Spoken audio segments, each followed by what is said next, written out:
came across a factory file in a software directory. This is a factory configuration file used by various applications to store default or original settings.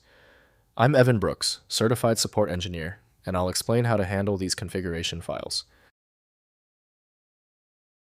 Our ultimate goal is to simplify the process by leveraging the advanced capabilities of one factory file inspection software that works reliably across numerous file types. Factory files are configuration files used by various software applications to store factory default settings or original configurations.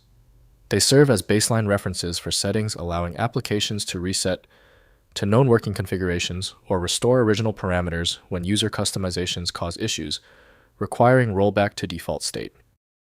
Factory configuration files typically use plain text key value format INI style sections or XML structure depending on the creating application.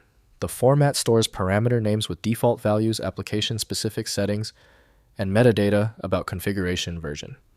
The internal structure follows the parent application's configuration specification. The common standard viewer for factory is typically Notepad++ from Donho. For complete access to all file resources, a dedicated program is needed. Windows displays their basic content, though proper changes depend on understanding the file's format. To bypass the default application error, right-click the factory file and choose Open With. Prioritize Notepad++ if available. If absent, choose another application. We are searching for a viable decoder. If your factory file still refuses to open, stay calm. This format is tricky. Since the factory file is so specific, let's confirm your environment. We need to verify these key details before fixing the error. First, identifying the application. Examine the directory containing the factory file to identify which application uses it.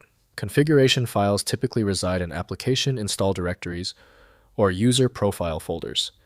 Check installed program lists for matches and look at file modification dates relative to application use to identify the parent software requiring this configuration. Next, restoring defaults. If application issues occur from custom settings, rename the user configuration file and restart the application to fall back to factory defaults. Many applications automatically use factory configuration when user settings are missing. This troubleshooting approach often resolves application issues caused by corrupted or invalid user configurations. Finally, examining as text. Open the factory file in a text editor like Notepad++ or Visual Studio Code to view default settings. The readable format reveals what default values the application uses, providing insight into proper configuration values. This examination helps when documenting standard settings for deployment across multiple installations. If compatibility checks failed, it is likely because the file extension name is shared by different developers for unrelated formats, causing your PC to use the wrong reading language. Instead of relying on a label that might be incorrect, you can use a tool that employs smart recognition to try and find a match based on the actual data inside. Because the specialized software couldn't access your file, you need a dedicated universal solution. FileMagick is the one I always recommend. Visit filemagick.com for details. Did the fix work for you? Leave a quick comment below and be sure to subscribe so you catch the next video.